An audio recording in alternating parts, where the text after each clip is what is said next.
Pages later and here we are. The Catcher in the Rye, written by J.D. Salinger, published July 16, 1951. Set in the 1940s, the focus being on angsty, know-it-all, pretentious, and entitled Holden Caulfield, a 16-year-old teenager, enthralled in a full-blown existential crisis. He is expelled from his prestigious prep school in Pennsylvania, so he goes to New York City, NYC, to let loose and experience life. Why does he get expelled?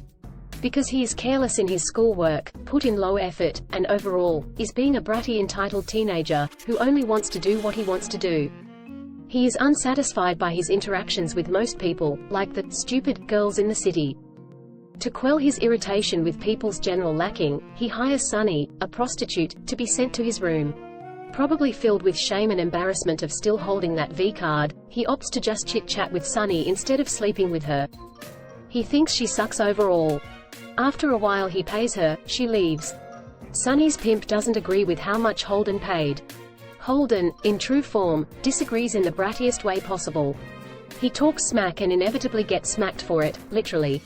His refusal to take accountability for the fact that his choices resulted in the consequences, leaves Holden turning to dark fantasies of vengeance, which never come to fruition.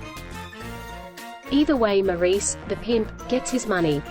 Perpetually dissatisfied with everyone and everything in life, he is ever dripping with disdain, lashes out, and projects his attitude on everyone he comes in contact with. From strangers he meets in clubs, to old flame Sally Hayes, to his ex-classmate Carl Luce, who he is obsessed with figuring out if is gay, to his favorite English teacher Mr. Antolini, to his little sister Phoebe, to his old roommate Ward Stadler. The list goes on and on. He's a really self-righteous, stuck-up brat almost 100% of the time. Anyway, Holden is on a mission to figure out life and his place in it, while leaning on Phoebe for mental, emotional, and empathetic support. Really, he seems low-key homophobic, unable to personally connect with anyone other than Phoebe, and has excessive fantasies about being a savior to the innocent. Holden decides to run away after his sister corrects his misunderstanding of the poem by Robert Burns, Comin' Through the Rye. He had always heard Catcher in the Rye, which had driven his fantasy of saving kids in the rye field. His illusions shattered. Shook by his mishearing, he visits his favorite English teacher, Mr. Antolini, who tries to let Holden know he's on a dangerous path if him being a terrible student, friend, and family member hadn't already shown him that. Holden sort of processes the feedback, but then thinks Antolini is making a pass at him, so he runs away. Spoiler alert, Mr. Antolini wasn't. This is a story of a teenager at the crossroads of life, filled with depression, looking back at the childhood he is leaving and into the dark tunnel of adulthood that looms before him. His young sister being the voice of reason and the light leading him out of the dark. Holden as a character is such a cliché.